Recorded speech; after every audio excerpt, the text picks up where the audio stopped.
ಛಲವಾದಿ ನಾರಾಯಣ ಸ್ವಾಮಿ ಅವರು ಬಹಳ ಜೋರಾಗಿ ಹೇಳಿ ಹೋದ್ರು, ಹಿಂದೂಸ್ತಾನದಲ್ಲಿ ಇದ್ದೀವಿ ಅಂತ. ಯಾವುದು ಸರ್ ಹಿಂದೂಸ್ತಾನ? ಯಾವ ಹಿಂದೂಸ್ತಾನದಲ್ಲಿ ನಾವಿದ್ದೀವಿ? ಯಾವ ಹಿಂದೂಸ್ತಾನದಲ್ಲಿ ನನ್ನ ಧರ್ಮದ ಕುರಿತಂತೆ ಮಾತನಾಡೋಕ್ಕಿಂತ ಮುಂಚೆ ಅಪ್ಪನ ಮಗನಿಗೆ ಹೋಗ್ಬಿಟ್ಟು ನಾನೊಂದು ಪರ್ಮಿಷನ್ ಲೆಟರ್ ಕೇಳಬೇಕು? ಅದು ಹಿಂದೂಸ್ತಾನವ?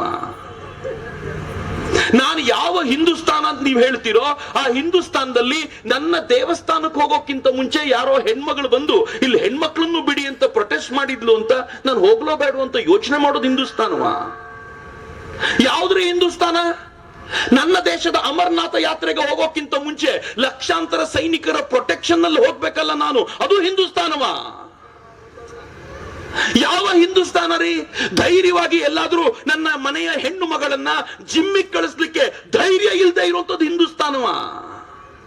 ಯಾವ ಹಿಂದೂಸ್ತಾನ? ರಸ್ತೆಯಲ್ಲಿ ಹೋಗಬೇಕಾದ್ರೆ ಬಾಂಬ್ ಬ್ಲಾಸ್ಟ್ ಮಾಡಿಬಿಡ್ತಾರೆ ಅನ್ನೋ ಹೆದರಿಕೆಯಿಂದ ನಡೆದು ಹೋಗ್ಬೇಕಾಗಿರೋದು ಹಿಂದೂಸ್ತಾನವ? ಯಾವ ಹಿಂದೂಸ್ತಾನ? ನನ್ನದ್ದೇ ಮನೆಯ ಎದುರಿಗೆ ಪ್ರತಿನಿತ್ಯ ಮೈಕ್ ನಲ್ಲಿ ಕೂಗ್ತಾ ನಿಮ್ಮೆಲ್ಲರ ದೇವರು ಸುಳ್ಳು, ನನ್ನ ದೇವರು ಮಾತ್ರ ಸತ್ಯ ಅಂತ ಹೇಳೋದನ್ನ ಕೇಳ್ಕೊಂಡೇ ಬೆಳಿಬೇಕಲ್ಲ, ಅದು ಹಿಂದೂಸ್ತಾನವ? ಯಾವುದೋ ಹಿಂದೂಸ್ತಾನ? ಮಿತ್ರ, ನನ್ನ ದೇಶದಲ್ಲಿ ನಾನು ಸೆಕೆಂಡ್ ಗ್ರೇಡ್ ಸಿಟಿಸನ್ ಅಲ್ಲ, ಥರ್ಡ್ ಗ್ರೇಡ್ ಸಿಟಿಸನ್ ಅಲ್ಲ. ಯಾವ ಹಿಂದೂಸ್ತಾನದ ಬಗ್ಗೆ ನಾವು ಮಾತನಾಡ್ತಿದ್ದೀವಿ? ಮಿತ್ರ, ಇವತ್ತೊಂದು ಗಂಭೀರವಾದ ಚರ್ಚೆ ಈ ಕಾರಣಕ್ಕಾಗಬೇಕು. ನಾವೇನಾದ್ರೂ ಒಗ್ಗಟ್ಟಿಗೆ ಬಂದು ಜೊತೆಯಲ್ಲಿ ನಿಂತ್ಕೊಂಡು ಹಿಂಗ್ ಮಾಡ್ಲಿಲ್ಲ ಅಂತಂದ್ರೆ ಈ ದೇಶವನ್ನ ಬಹಳ ಗಂಭೀರವಾದ ಸ್ಥಿತಿಗೆ ತೆಗೆದುಕೊಂಡು ಹೋಗ್ತಾರೆ. ನೆನ್ಪಿಟ್ಕೊಳ್ಳಿ, ಇವತ್ತು ನಾನೊಬ್ಬ ವ್ಯಕ್ತಿ ನೆನಪಿಸ್ಕೊಡ್ತೀನಿ ನಿಮ್ಗೆ. ಇವತ್ತೇನಾದ್ರೂ ಪಶ್ಚಿಮ ಬಂಗಾಳ ನಮ್ ಜೊತೆ ಬಲವಾಗಿ ಉಳಿದಿದೆ ಅಂತಂದ್ರೆ ಒಬ್ಬ ಹಿಂದುವಿನ ಕಾರಣಕ್ಕೋಸ್ಕರ. ಗೊತ್ತೇನ್ ನಿಮ್ಗೆ?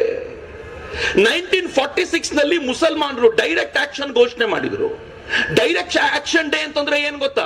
ಮುಸಲ್ಮಾನರು ಕಂಡಲ್ಲಿ ಹಿಂದೂಗಳನ್ನ ಹೊಡಿಬೇಕು ಅಂತ ಒಳಗೊಳಗೆ ಪ್ಲಾನ್ ಮಾಡ್ಕೊಂಡು ರೆಡಿ ಮಾಡ್ಕೊಂಡಿದ್ರು.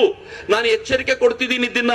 ಒಳಗೊಳಗೆ ಪ್ಲಾನ್ ಹೆಂಗ್ ಮಾಡಿದ್ರು ಅಂತಂದ್ರೆ, ಮುಸಲ್ಮಾನರ ಪೆಟ್ರೋಲ್ ಬಂಕ್ಗಳಲ್ಲಿ ಮುಸಲ್ಮಾನರು ಕೇಳಿದಷ್ಟು ಪೆಟ್ರೋಲು ಡೀಸೆಲ್ ಕೊಡಬೇಕು ಅಂತ ನಿಶ್ಚಯ ಮಾಡಲಾಗಿತ್ತು.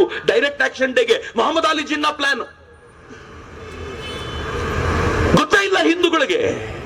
ನಾವು ಹೇಳ್ಕೊಂಡು ತಿರುಗಾಡ್ತಿದ್ವಿ, ಹಿಂದೂ ಮುಸ್ಲಿಂ ಭಾಯ್ ಬಾಯ್, ಹಿಂದೂ ಮುಸ್ಲಿಂ ಭಾಯ್ ಬಾಯ್. ಅಫ್ಕೋರ್ಸ್, ಯಾವ ದೇಶದಲ್ಲಿ ಒಬ್ಬ ಶ್ರೇಷ್ಠ ಅಬ್ದುಲ್ ಕಲಾಂ ಅಂತ ಒಬ್ಬ ರಾಷ್ಟ್ರಪತಿಯನ್ನು ನಾವು ನೋಡಬಹುದು, ಅಂತ ರಾಷ್ಟ್ರದಲ್ಲಿ ಬಾಯಿ ಬಾಯಿ ಅಂತ ಹೇಳುವಂತ ಅಧಿಕಾರ ನಮ್ಗಿದ್ದೇ ಇದೆ. ಆದ್ರೆ ಅದನ್ನ ಅವ್ರು ಒಪ್ಕೋಬೇಕಲ್ಲ. ಡೈರೆಕ್ಟ್ ಆಕ್ಷನ್ ಡೇ ದಿನ ಅವ್ರು ಅನೌನ್ಸ್ ಮಾಡಿದ ದಿನ ಇದೇ ಆಗಸ್ಟ್ ತಿಂಗಳಲ್ಲಿ ನಡೆದಿದ್ದು. ಯಾವ ಪರಿ ಹಿಂದೂಗಳ ಮೇಲೆ ಅತ್ಯಾಚಾರ ಮಾಡಲಾಯಿತು ಅಂದ್ರೆ ನಿಮ್ಗೇನ್ ಗೊತ್ತಲ್ಲ. ಈಗಲೇ ಚಾಟ್ ಜಿಪಿಟಿ ಹಾಕಿ ಕೂತ ಜಾಗದಲ್ಲಿ ಡೈರೆಕ್ಟ್ ಆಕ್ಷನ್ ಡೇ ಅಂತ ತೆಗೀರಿ, ಅದರ ಹೃದಯ ವಿದ್ರಾವಕ ಘಟನೆಗಳು ಹೊರಗೆ ಬರುತ್ತೆ. ಎಲ್ಲ ಹಿಂದೂಗಳು ಮನೆ ಬಿಟ್ಟು ಓಡಿದ್ರು, ಅತ್ಯಾಚಾರಗಳಾಯ್ತು. ಮುಂದೆ ಏನ್ ಮಾಡ್ಬೇಕು ಅಂತ ಗೊತ್ತಿಲ್ಲದೆ ಹೋದಾಗ ಮಟನ್ ಶಾಪ್ ನಡೆಸ್ತಾ ಇದ್ದ ಒಬ್ಬ ವ್ಯಕ್ತಿ, ಗೋಪಾಲ್ ಪಾಠ ಅಂತ ಅವನ ಹೆಸರು. ಗೋಪಾಲ್ ಪಾಠ ಮಟನ್ ಕಟ್ ಮಾಡುವಂತ ತನ್ನ ಕತ್ತಿನ ತೆಗೆದುಕೊಂಡು ಬಂದು ರಸ್ತೆಯಲ್ಲಿ ನಿಂತ. ಯಾವನಾದ್ರೂ ಒಬ್ಬ ಹಿಂದೂಗಳನ್ನು ಮುಟ್ಟಿದ್ರೆ ಕತ್ತರಿಸ್ಬಿಡ್ತೀನಿ ಹುಷಾರು ಒಂದ. ಗೋಪಾಲ್ ಪಾಠ ಕತೆ ಇದು. ನನಗೆ ಅವನ ಬಗ್ಗೆ ನೆನಪಿಸ್ಕೊಳ್ಳುವಾಗ ನಾವು ಸುಮ್ಮನೆ ಹಿಂದೂಗಳನ್ನು ಮರೆತು ಬಿಡಬಾರದ್ರಿ ಅಂತ ಹೇಳಿ ಅದಕ್ಕೆ ಒರಿಜಿನಲ್ ಅಲ್ಲದ 2 ಸಾಲುಗಳನ್ನು ಸೇರಿಸಿ ನಾವು ಹಿಂದೂ ಹೋರಾಟಗಾರರನ್ನ ಮರೆತು ಬಿಟ್ಟಿದ್ದೀವಿ. ಆವತ್ತು ಗೋಪಾಲ್ ಪಾಠ ತನ್ನ ಶೆಡ್ ನಲ್ಲಿ ಯಾರ್ಯಾರಿಗೆ ತೊಂದರೆ ಆಗುತ್ತೆ ಅಂತ ಅನ್ಸುತ್ತೋ ಹಿಂದೂಗಳು ಎಲ್ಲ ನನ್ನ ಶೆಡ್ಗೆ ಬನ್ನಿ, ನಾನು ಮತ್ತು ನನ್ನ ಟೀಮ್ ಇದ್ದೀವಿ, ನಿಮ್ಮ ರಕ್ಷಣೆಗೆ ನಿಲ್ತೀವಿ ಅಂತ ಯಾವಾಗ ಶಸ್ತ್ರ ಹಿಡಿದು ನಿಂತ್ರಲ್ಲ, ಎಲ್ಲ ಟೇಬಲ್ ಟರ್ನ್ ಆಯ್ತು. ಎಷ್ಟರ ಮಟ್ಟಿಗೆ ಟೇಬಲ್ ಟರ್ನ್ ಆಯ್ತು ಅಂತಂದ್ರೆ, ವಾರ್ಧಾದಲ್ಲಿದ್ದ ಗಾಂಧಿ ಪಶ್ಚಿಮ ಬಂಗಾಳಕ್ಕೆ ಓಡೋದ್ರು. ಎಲ್ಲರೂ ಕತ್ತಿ ಕೆಳಗಿಳಿಸ್ಬೇಕು ಅಂದ್ರು. ಮುಸಲ್ಮಾನರು ಫಸ್ಟ್ ಇಳಿಸ್ಬಿಟ್ರು. ಯಾಕೆ ಇಳಿಸಿದ್ರು ಅಂದ್ರೆ ಗೋಪಾಲ್ ಪಾಠ ಟೀಮ್ ಹಂಗ್ ಕೆಲಸ ಮಾಡಿತ್ತು. ಗೋಪಾಲ್ ಪಾಠ ಹೇಳಿದ, ನಾನ್ ಕತ್ತಿ ಇಳಿಸಲ್ಲ. ಮೊದಲ ಅಟ್ಯಾಕ್ ಆ ಕಡೆಯಿಂದ ಬಂತು. ನಾನು ಕತ್ತಿ ಎತ್ಕೊಂಡಿರೋದು ನನ್ನ ಜನರ ರಕ್ಷಣೆಗೋಸ್ಕರ ಮಾತ್ರ. ಒಂದು, ನೀವು ಧೈರ್ಯ ಕೊಡಬೇಕು.